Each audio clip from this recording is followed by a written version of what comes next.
Oi pessoal, eu sou Luanda Vieira, jornalista, e esse é o Bora Brilhar Cast, o videocast da Endemol Shine Brasil. Ter disposição é uma equação difícil de equilíbrio no dia a dia.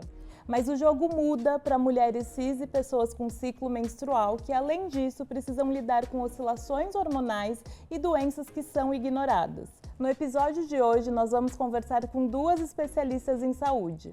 A Natália Neiva, médica de família e comunidade, representante do coletivo feminista de sexualidade e saúde, e a biomédica Luciana Rodrigues, especialista em genética e representante da marca Genera.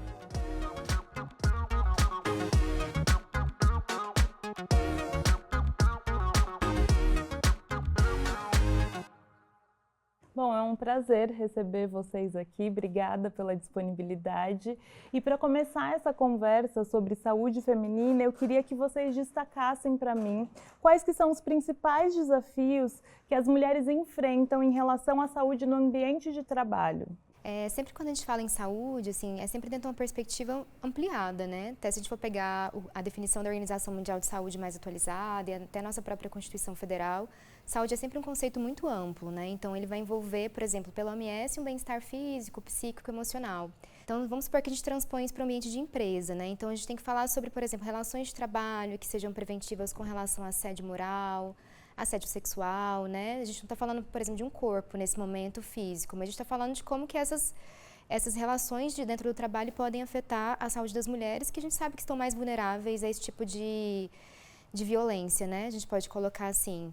A gente pode também talvez ampliar dentro de uma perspectiva física, né? Assim, de como que a gente garante espaços de acesso às demandas mesmo das mulheres individualmente, né? Ou coletivamente dentro do espaço de empresa, que seja com relação à dignidade menstrual, você tem um banheiro, você tem uma pausa, você tem um momento de cuidado de si. Então, quando a gente pensa, por exemplo, em mulheres gestantes, né, nesse caso, o retorno a um trabalho que é muito precoce, a gente não garante os 6 meses de aleitamento materno, reinsere a mulher de forma muito precoce, inclusive também no mercado de trabalho, então tem grandes impactos, né? Até uma avaliação, muitas vezes, que passa por uma questão financeira, mas também passa por uma avaliação de será que eu volto realmente para o trabalho? Será que eu deixo uma criança sob cuidados de quem, né? Existe uma rede de apoio suficiente para dar conta? Então, tem questões que passam, assim, pela vida das mulheres quando eu falo até nós, né? Quando nós estamos inseridas, para que a gente garanta uma saúde, às vezes, muitas vezes, por nossa própria conta, porque a empresa em si, ela não garante, né? Seja de forma privada ou seja de forma pública, questões de trabalho que nos dão condições de nos manter ali dentro de uma forma saudável, de uma forma sem sofrimento de assédio, sem desvalorização, inclusive, dentro de uma perspectiva de gênero, né? Por exemplo, vamos pegar aqui a igualdade salarial. Então, hoje, se a gente for olhar as pesquisas, as mulheres que ocupam cargos semelhantes aos homens recebem menos, né?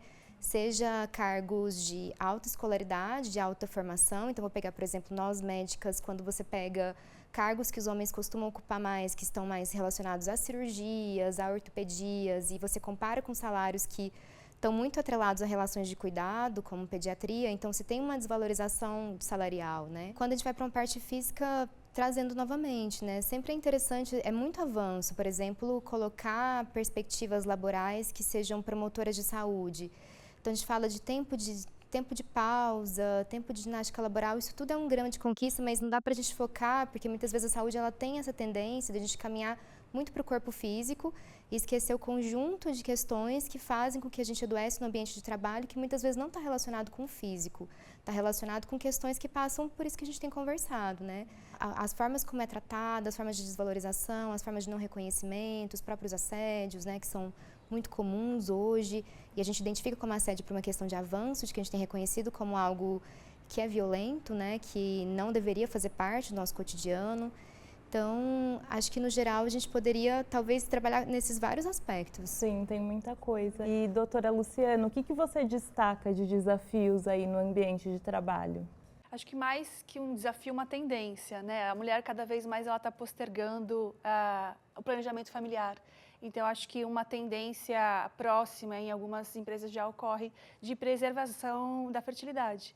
Então, acho que esse vai ser um desafio. A mulher, ela tem uma carreira, ela quer seguir com uma carreira e ela acaba postergando uma gestação. Então, acho que será um desafio próximo essa questão também de trabalhar a fertilidade feminina, de preservar essa fertilidade em ambiente de trabalho. Sim, nossa, completamente. E, doutora Natália, de que forma as questões hormonais, como menopausa, o ciclo menstrual, impactam na produtividade e o bem-estar das mulheres? A gente sempre, o ciclo menstrual, ele é um ciclo, o ciclo menstrual, a TPM, né, ele é algo que faz parte das nossas vidas a partir do momento que se menstrua. Você precisa dessa construção, não vou nem dizer oscilação hormonal, mas você precisa dessa orquestra hormonal que acontece, né, que eu acho que é a forma mais correta de dizer, que se libera hormônios e eles não passam de uma forma imperceptível. A gente sente essas modificações ao longo do ciclo, que podem trazer desde sintomas de tensão pré-menstrual, que é muito comum, que pode impactar, sim, na nossa produtividade, mas também é interessante a gente pensar que produtividade é essa que está sendo colocada muitas vezes, né? Muito para além do que o nosso corpo talvez dê conta. E eu acho que pensar hoje jornadas de trabalho que sejam compatíveis com poder equilibrar trabalho e qualidade de vida seria interessante, porque vai ter impacto, como, por exemplo, o processo de envelhecimento tem impacto na produtividade, como, por exemplo, quando você ingressa no mercado de trabalho sendo um profissional novo, sem experiência, vai ter impacto, quando você ganha experiência tem impacto, mas eu acho que a gente poderia pensar em formas mesmo de equilibrar, ao invés de dizer simplesmente que mulheres em idade fértil porque menstruam, ou mulheres no climatério porque estão deixando de menstruar, acaba trazendo uma carga muito biológica para se dizer que você não consegue cumprir determinada tarefa. Sendo que é possível, na verdade, você trazer esse encaixe de como é possível, na verdade, a gente prevenir essas questões que aparecem ao longo da nossa vida e como que a gente também pode ganhar consciência corporal de quando elas estão surgindo, o que nos ajuda a nos manter de uma forma mais consciente e talvez controlando, não é a melhor palavra controlar, mas tentando amenizar os impactos das nossas questões hormonais mesmo, porque elas fazem parte, né? A gente não tem como bloquear isso. Eu acho que, inclusive, bloquear seria medicalizar um corpo saudável, que não é um objetivo, né? Então, seria mesmo a gente tentar refletir sobre... existem possibilidades, assim, de a gente ter uma jornada de trabalho mais respeitosas no mundo para que isso possa acontecer, né?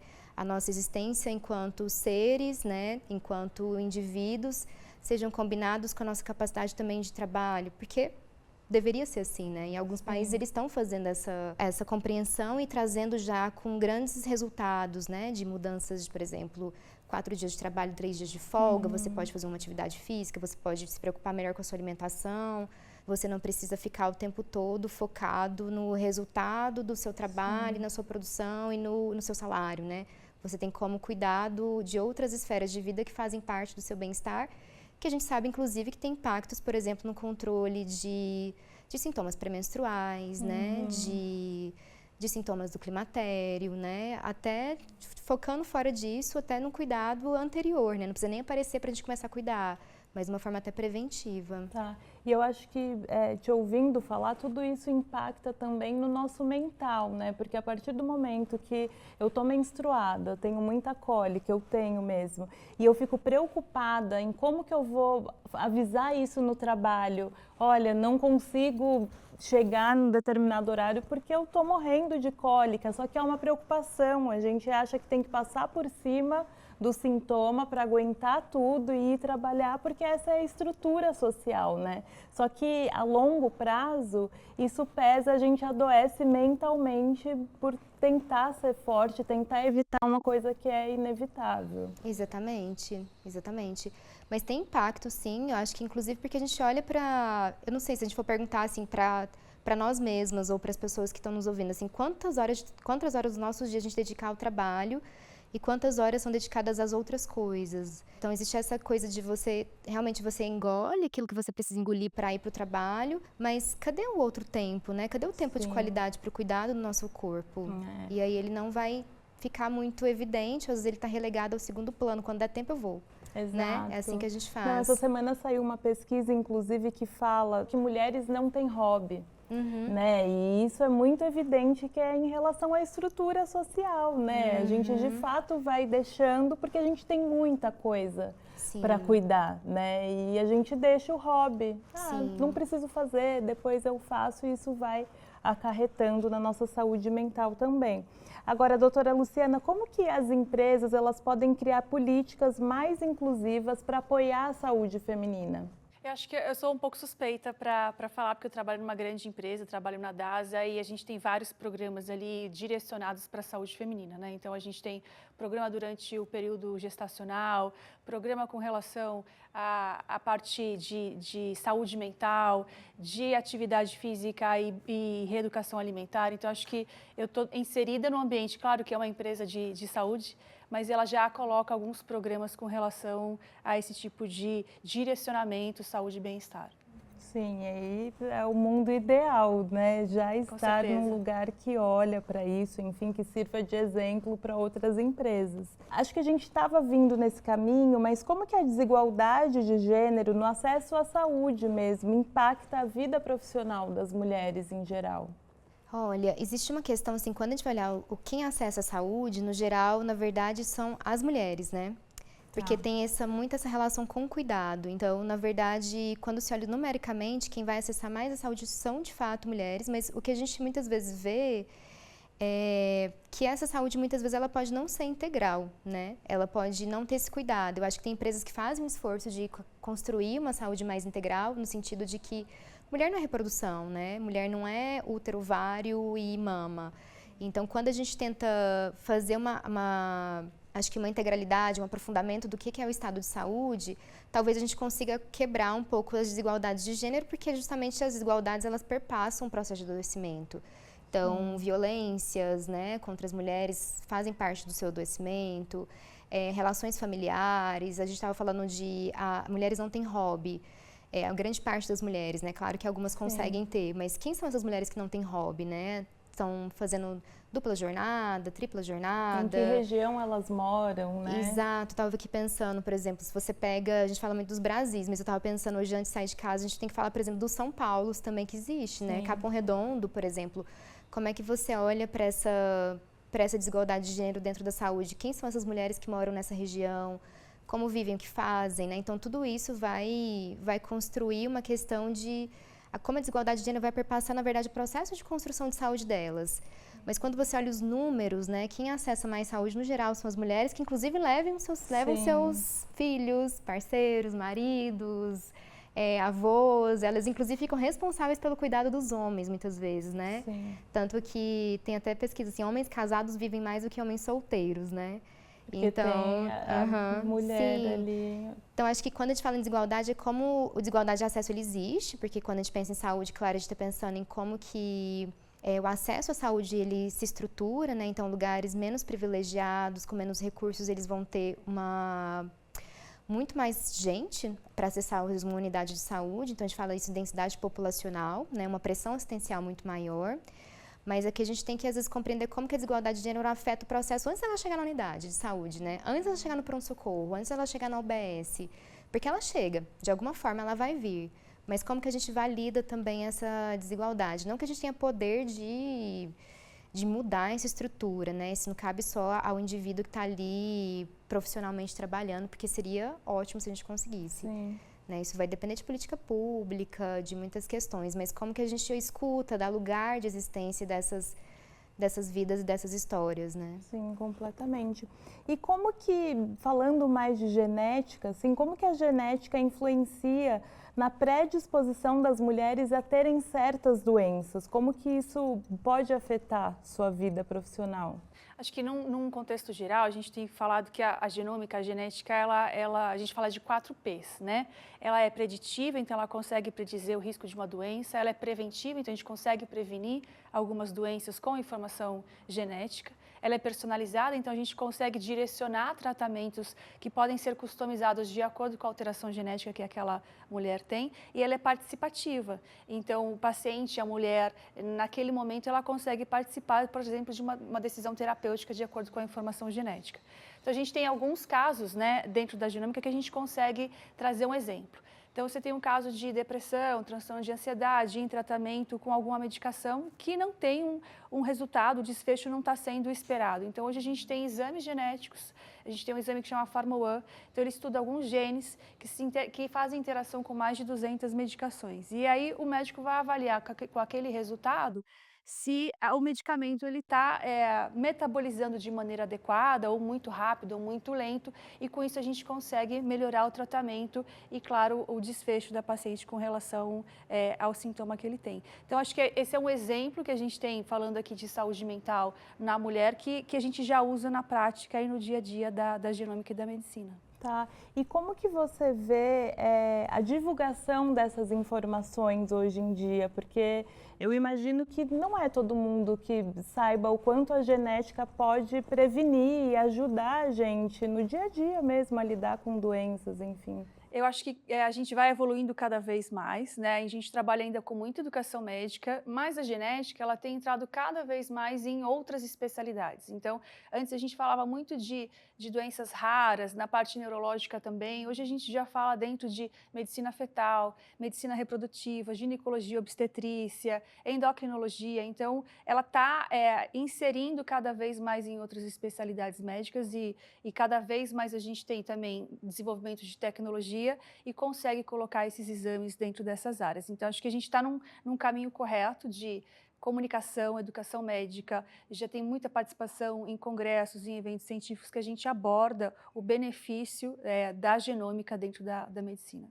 Sim, e eu queria perguntar para vocês duas, como que as empresas elas podem colaborar para essa divulgação de informação, de fato, porque às vezes o funcionário está ali fazendo uma ginástica laboral e ele não está nem sabendo por que aquilo é importante. Geralmente é aquele momento que a gente bufa e fala, ai, nossa, tem que levantar aqui para fazer, mas porque não consegue raciocinar o quanto aquilo é importante naquele momento. Então, quais são as medidas que as empresas têm que ter para entender que esses funcionários entendam que é em prol da saúde? Acho que o compartilhamento de informação poderia ser um primeiro caminho, né? A gente precisa ser instigado a refletir, né? Por exemplo, quando a gente está falando sobre adoecimento, vamos supor, no local de trabalho, muitas vezes está relacionado ao tipo de postura, ao tipo de trabalho executado. Então, por exemplo, a gente pode até particularizar esse tipo de compartilhamento. Se trata de uma empresa onde os funcionários passam a maior parte do tempo sentado, digitando, vamos levantar, vamos alongar esse corpo, né? Será que a sua dor que você tem desenvolvido, ela também não passa por uma questão de posição? Então, acho que quando a gente compartilha, quando a gente faz educação em saúde, né? Isso é a forma mais, talvez, fácil e acessível de gerar um tipo de informação e um tipo de conhecimento. E é talvez uma aceitação. Pode ser que, inclusive, a pessoa venha. Isso não vai garantir que ela venha sem bufar, né? Talvez ela bufe porque está com um relacionamento com a empresa ruim, enfim. Tem outras coisas que fazem. Mas eu acho que a primeira forma da gente... É isso. Quando você torna a informação acessível, ela destrinchada, ela é algo que faz parte do cotidiano. Acho que esse exemplo da genética médica é muito interessante, né? Antes era muito isso mesmo. Genética era uma coisa, né, relegada a coisas muito raras. E agora, cada vez mais vem fazendo parte do nosso cotidiano, porque a gente avançou na tecnologia, mas ao mesmo tempo a gente avançou no compartilhamento da informação. Se você não compartilha informação, não tem como a pessoa saber, né? Não tem como ela identificar que aquilo pode ser bom para ela. Então, acho que seria a primeira forma, seria realmente trazer as coisas, então, desmecanizar, sabe, as relações humanas, diz para a pessoa, conversa, entenda também por que ela está bufando, por quê, né? A gente talvez precise entrar mais na nossa capacidade de diálogo e conversas do que, de fato, tem que fazer porque tem que fazer, porque está na hora, né? A gente já tem muita coisa na vida que é assim, então, acho que cada vez mais a gente pode quebrar esses muros, né? Vamos entender, vamos fazer parte porque é bom para o nosso corpo, né? Sim. Eu acho muito interessante a gente ter a possibilidade de usar a genética no nosso dia a dia, mas que de fato falta informação para entender onde a genética pode ajudar na saúde feminina. Então eu queria que você contasse quais são os outros caminhos, para onde a gente pode olhar para genética e saúde. Acho que a gente tem bons exemplos para compartilhar aqui dentro do mundo genética e as especialidades médicas, né? Então, um outro exemplo que a gente trabalha bastante dentro da genética e junto com a ginecologia e obstetrícia é o exame que a gente chama NIPT, é um teste pré-natal não invasivo. Então, o que é esse teste? A mulher, quando ela está ali em torno de 10 semanas, 12 semanas de gestação, ela tem a possibilidade de fazer um teste genético não invasivo. Então, através através de uma coleta de sangue da gestante, a gente consegue separar pedacinhos, frações de DNA do feto e fazer uma análise genética daquele feto para ver se ele tem um risco aumentado para a gente ter uma incidência maior de algumas síndromes que a mulher pode ter uma informação de maneira precoce e se preparar durante aquele momento dos 9 meses, inclusive para um parto mais adequado. Então, acho que é um exemplo que a gente já vê isso na prática, bastante disseminado dentro da especialidade e que a gente só colhe benefícios, né? A gente tem acesso à informação de maneira precoce, pode ser que a gente evite procedimentos invasivos que sejam desnecessários para aquele caso, então acho que a genética contribui para isso. E prevenção, né? Prevenção. Acho que a prevenção Nesse caso, é acesso à informação precoce, né? Saber que você tem um risco aumentado, aquele bebê tem um risco aumentado para determinada síndrome, eu fico sabendo de maneira precoce, a gente consegue fazer um programa gestacional também mais adequado para aquela situação e não chega a ser uma surpresa ali numa gestação avançada no momento do parto. Né? Se então, prepara mentalmente para isso, muda tudo, né? E agora, para finalizar, eu queria que vocês duas falassem, de acordo com a área de vocês, pontuassem coisas que faltam em políticas públicas para a gente garantir que a mulher tenha um acesso adequado à saúde. Eu acho que falta implementar, assim, se a gente for pegar os últimos documentos, inclusive o Brasil tem uma formulação de política integral à saúde da mulher, né? Tem uma formulação sobre política com relação ao climatério, e quando você senta e lê esses documentos, eles são belíssimos, porque partem da compreensão de tudo isso que a gente está falando, de que a mulher é uma história, né? E cada mulher é uma história, é um ser, é um indivíduo muito particular. Quando você pega os documentos hoje elaborados, que já existem, claro que eles podem serem ainda complementados, porque a gente tem trazido outras questões com relação à diversidade sexual, mas eles já partem de uma estrutura muito interessante, porque analisa as mulheres dentro do seu... Quando a gente está falando de integralidade, está falando de sujeitos, a gente não está falando de corpos, né? Somente. A gente está falando de corpos inseridos em um contexto, em uma história. Então, quando você pega essas políticas, se a gente fosse capaz de implementá-las, vamos supor, colocar as pessoas com acesso a práticas complementares de saúde. Então, quando a gente está falando, como prevenir, vamos supor, sintomas de TPM, ou como tratar sintomas de TPM, a gente está falando de, muitas vezes, não só os medicamentos, né, que eles podem ser deixados de lado, fitoterápicos também, então, por exemplo, garantir um acesso a um fitoterápico, acho que seria interessante, né, não só aos anticoncepcionais, mas uma yoga. Gente, quem acessa uma yoga hoje, né? Quem acessa uma meditação? Quem acessa... Então, a gente está colocando assim, ele existe essa recomendação, mas eu acho que está mais no sentido da implementação e da atualização. Então, eu não veria, a gente não tem que criar a roda mais. A roda ela já foi criada, talvez ela só precisa ser pintada de uma cor diferente, fazer alguns ajustes, né? Mas a gente já avançou muito em alguns aspectos de elaborações e de formulações, mas carece essa colocação em prática. Sim, né? Acho que seria isso. Acho que eu concordo com a Natália. Acho que vai para o mesmo caminho. A grande dificuldade é a execução, né? Acho que os programas, eles estão aí, eles são bem estruturados, né? Com pessoas, com um grupo de especialistas. Acho que a grande dificuldade é colocar em prática, é fazer a execução. Sim. Meninas, muito obrigada pela disponibilidade de vocês, por compartilharem aí todo o conhecimento. Obrigada. Obrigada.